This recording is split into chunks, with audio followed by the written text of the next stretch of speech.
It is a much anticipated link between two countries, but the Gordie Howe International Bridge has now become the center of the latest dispute in the ongoing trade war between the U.S. and Canada. Donald Trump says America should own half of the crossing, despite the fact it was paid for by Canada and the state of Michigan has an ownership stake.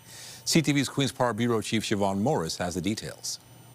It was a moment of friendship, a symbol of cooperation, a sunrise handshake as neighbors were bound together by a steel beam over the Detroit River, part of the new Gordie Howe Bridge.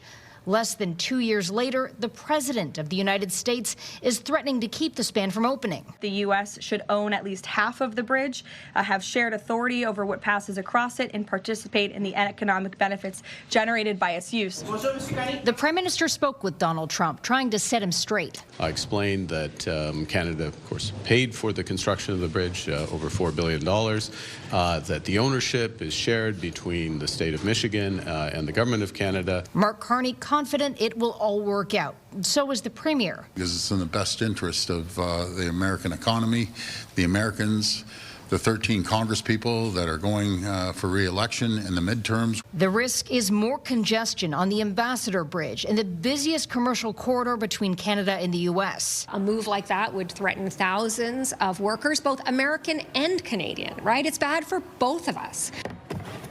President Trump is again singling out Ontario's LCBO, one of the biggest buyers of alcohol in the world, keeping American-made booze off its shelves for almost a year. Doug Ford has no plans to bring it back. Want to fix it? Get rid of the tariffs.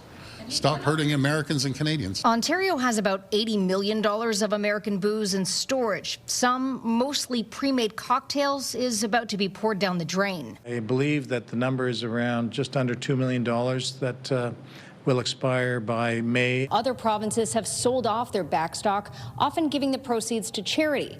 But the Premier and his finance minister say doing that would hurt Ontario alcohol producers. At Queen's Park, Siobhan Morris, CTV News.